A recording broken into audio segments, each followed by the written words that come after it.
विदेशों में जाकर और मुझे खुशी है, कई नौजवान मुझे चिट्ठी लिखते थे कि हमारा परिवार तो गाइस, परदेसी भाइयों के लिए बहुत बड़ी खुशखबरी आई है। आप भी अगर दुनिया के किसी भी कंट्री में काम करते हो, भारतीय हो, तो इस खबर को, इस अपडेट को ध्यान से सुनना और अपने फैमिली के साथ ये वीडियो जरूर शेयर कर देना ताकि उनको भी खुशी मिले। क्योंकि ये जो नियम है, ये जो कानून है, आपसे ज़्यादा जो इम्पैक्ट है, आपसे ज़्यादा जो फ़र्क है आपकी फैमिली को पड़ने वाली है। तो आपकी फैमिली इंडिया में बैठी है तो इस वीडियो को शेयर कर देना ताकि उनको भी जानकारी मिले और उनको ये चीज़ कैसे उनको मिल सकता है, कैसे बेनिफिट मिल सकता है। क्योंकि उनको अगर पहले से जानकारी रहेगी तभी इस बेनिफिट का फ़ायदा वो उठा सकते हैं। तो चलिए स्टार्ट करता हूँ, बताता हूँ अपडेट के बारे में, खबर के बारे में। जैसा आपको मालूम है कि दुनिया में लगभग 3.5 करोड़ से ज़्यादा प्रवासी सिर्फ इंडियन काम करते हैं। समझ सकते हो, गल्फ कंट्री में अकेले ओमान में, कतर में, सऊदी में, बहरीन में, जॉर्डन में, ईरान में, इराक में टोटल पॉपुलेशन जो विदेश मंत्रालय के डेटा में बताया गया है 1 करोड़ से ज़्यादा प्रवासी सिर्फ खाड़ी देश में रहते हैं। अकेले यूएई के अंदर यानी यूनाइटेड अरब इमारात के अंदर 4.3 मिलियन भारतीय रहते हैं यानी 43 लाख। उसी तरह सऊदी अरबिया के अंदर लगभग 26 लाख भारतीय रहते हैं। कुवैत के अंदर 10 लाख भारतीय रहते हैं।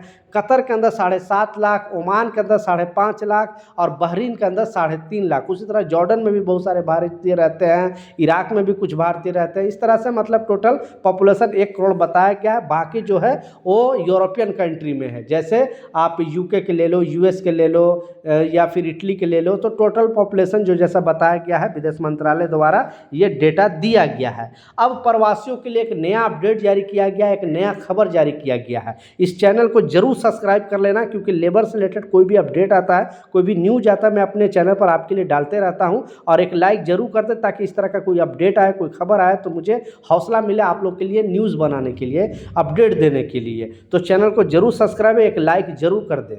तो जो अपडेट है, जो खबर है, जैसा आपको मालूम है कि अगर आप किसी कंट्री में नॉर्मल अगर डेथ हो जाता है, अगर आप एक्सीडेंटल अगर डेथ होता है, तब तो इंश्योरेंस कंपनी या फिर जो भी हेल्थ इंश्योरेंस कंपनी या कंपनी आपकी बॉडी जो है यहाँ भेज देती है। एक बॉडी भेजने के लिए अगर एग्जांपल दुबई की ही करूं तो वहाँ से लगभग 12,000 दिरहम खर्च होते हैं। इंडियन मनी आप जोड़ लो लगभग 3 लाख रुपए। एक छोटी सी फैमिली, जो गरीब फैमिली जिसकी फैमिली चलती है एक कमाने वाले से, वो इतना पैसा कैसे अफोर्ड कर सकता है। तो ये भी प्रॉब्लम का सलूशन जो है सरकार ने निकाला है क्योंकि हर कंट्री में भारतीय दूतावास होता है। वही दूतावास ने एक नया अपडेट जारी किया, एक नया खबर जारी किया है।